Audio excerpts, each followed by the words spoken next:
RDS అంటే rabi dry sowing. అంటే దీన్ని ఎందుకు వేస్తామంటే ప్రధాన పంట వేయలేని పక్షంలో, అంటే వర్షం లేదు ఇంకా అని ఒక నిర్ధారణకు వచ్చిన తర్వాత ఈ ఆర్డిఎస్ అనేది వేసుకుంటాం. ఒక్కొక్కటి 5-5 కేజీల లెక్కన 20 కేజీలు 30 రకాలు ఎకరాకి కానీ చల్లుకుంటే గ్యాప్ లేకుండా మనకి ఈ సూర్యరశ్మి అనేది భూమి మీద పడకుండా, వేడి ఎక్కకుండా భూమిలో ఉండే సూక్ష్మజీవులు కానీ ఎర్త్వామ్స్ కానీ బాగా డెవలప్ అవుతాయి. నెక్స్ట్ వేయబోయే ప్రధాన పంటకి అధిక దిగుబడిని ఇచ్చేందుకు ఈ ఆర్డిఎస్ అనేది ఉపయోగపడుతుంది.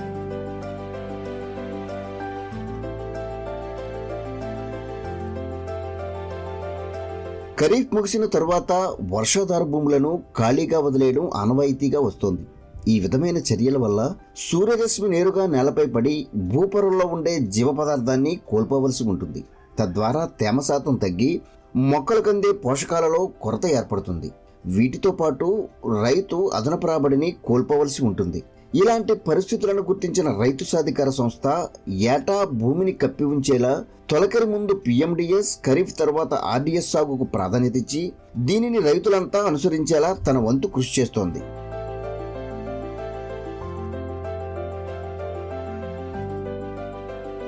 తిరుపతి జిల్లాకు చెందిన రైతు మహేశ్వరి రైతు సాధికార సంస్థలో మెంటర్గా పనిచేస్తున్నారు. సంస్థ సూచనల మేరకు తను చేపట్టిన సాగులో రాజీలేని సూత్రాలను అమలు చేస్తుండగా తన పరిధిలోని రైతులు సైతం వీటిని అనుసరించేలా కృషి చేస్తున్నారు. దీనిలో భాగంగా ఖరీఫ్ పూర్తయిన తర్వాత దాని స్థానే ఆర్డిఎస్ వేసుకోవాల్సిన అవసరం, దీనివల్ల కలిగే ప్రయోజనాలను వివరిస్తూ మరింత మందిని ప్రోత్సహించే దిశగా అడుగులు వేస్తున్నారు. ఈ విధంగా విత్తనాలు కలుపుకొని బీజామృత విత్తన శుద్ధి చేసిన దాన్ని ఆర్డిఎస్ విత్తనాలు ఇలా చల్లుకోవాలి.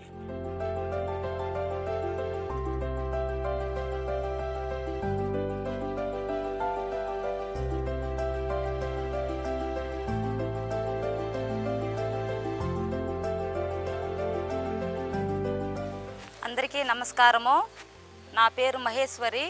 మాది తిరుపతి జిల్లా సత్యవేడి డివిజను నాగులాపురం మండలము నాగులాపురం యూనిట్లో L2గా పనిచేస్తున్నాను.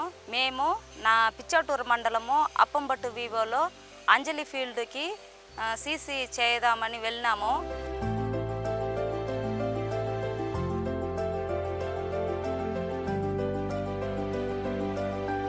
అదే జిల్లాకు చెందిన రైతు అంజలి తను సాగు చేసిన ఖరీఫ్ వరి తర్వాత ఆర్డిఎస్ సాగుకు ఏర్పాట్లు చేసుకున్నారు.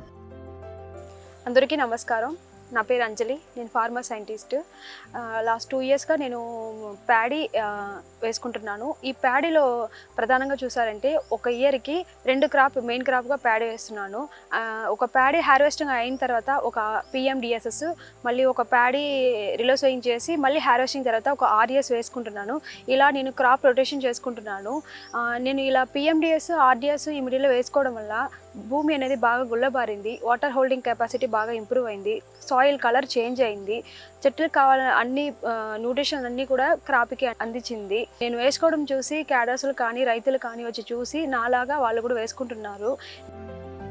వరిని కోసే వారం రోజుల ముందు బీజామృతంతో శుద్ధి చేసుకున్న దాదాపుగా 20కి పైగా పలు రకాలైన విత్తనాలను జల్లుకున్నారు. మనకి ఆర్డిఎస్ చల్లేదానికి 30 రకాల విత్తనాలు కావాలి. 30 రకాల విత్తనాలు తీసుకునేసి అన్ని కలుపుకొని బీజామృతంతో విత్తన శుద్ధి చేసుకొని చల్లాలి. మనం మామూలుగా చల్లాలంటే దున్ని చల్లాలి. ఇప్పుడు దున్ని చల్లాల్సిన అవసరం లేదు. మన ఫీల్డ్ లో ముందుగానే ఇవి చల్లినామంటే అవి బాగా జర్మినేషన్ వస్తుంది. అది జర్మినేషన్ బాగా వస్తుంది కాబట్టి మనము దున్నే ఖర్చు మనకి తగ్గుతుంది.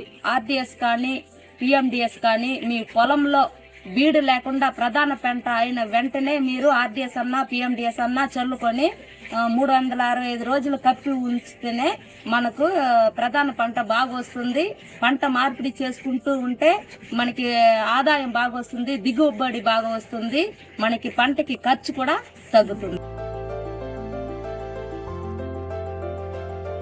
ఇలా పంట కోయక ముందే విత్తనాలు చల్లుకోవడం వల్ల వరి తొలగించిన వారం రోజులకే మొక్కలు వచ్చే పరిస్థితి ఉంటుంది.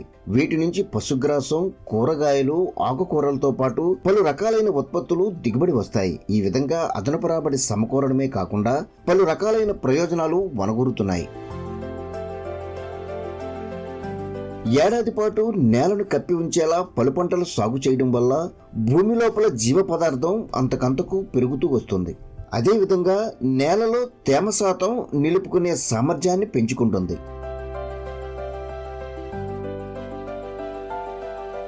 మట్టి లోపల కూడా ఈ వేర్లు చూడండి, వేర్లు లోపల కూడా వేర్లు ఉంటుంది. ఆ వేర్లు ఉన్నందువల్ల ఈ వేర్లు అట్నే కుళ్ళి దీన్ని భూమిలో ఉండే సూక్ష్మజీవులు ఆహారంగా తీసుకుంటుంది. మట్టి ఎంత మెత్తగా ఉండదు చూడండి, ఉదురుగా బాగుంది. బాగా ఏ మొక్క పెట్టినా కానీ ఫ్రీగా వేర్లు దిగుతుంది, మొక్క శాతం పెరుగుతుంది, తేమ శాతం కూడా ఎక్కువగా ఉంది. మనం కోత కోసే టయానికి కూడా చెమ్మ ఎక్కువగా ఉండదు. దీంతో పాటు ప్రధానంగా భూమిలో సూక్ష్మజీవుల నుంచి లభ్యమైన పోషకాలను పూర్తి స్థాయిలో మొక్కలకు అందిస్తాయి.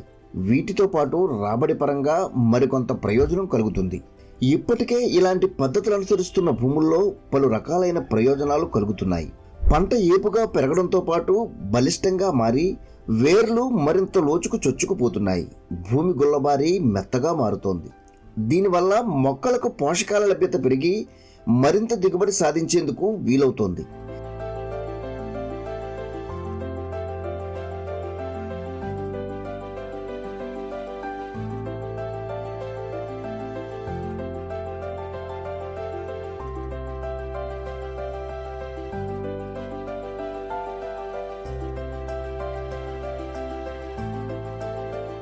కెమికల్ చేసిన వడ్లు కూడా మేము ఇంతకు ముందు గమనించుండాము. అందులో నల్ల నల్ల మచ్చలు ఉంటాయి. కానీ ప్రకృతి వ్యవసాయం పండించే విత్తనాలు ఏవన్నా నాణ్యత కలిగి ఉంటుంది. ఈ వరిని చూసినప్పుడు అట్నే బంగారంలా మెరిసిపోయింది. ఒక నల్ల మచ్చ కూడా లేకుండా బాగుండదు వడ్లు. ఆ తర్వాత ఒక దుబ్బికి 37 పిలకలు ఉన్నాయి. అది గమనించినాము. చాలా బాగా చేసినారు అంజలి గారు. ఇంతటి ప్రయోజనాలున్న ఆర్డీఎస్ విధానాన్ని సంస్థ విధించిన లక్ష్యాలను గడువులోగా పూర్తి చేసేందుకు సంబంధిత అధికారులు సిబ్బందిని సన్నద్ధం చేస్తున్నారు.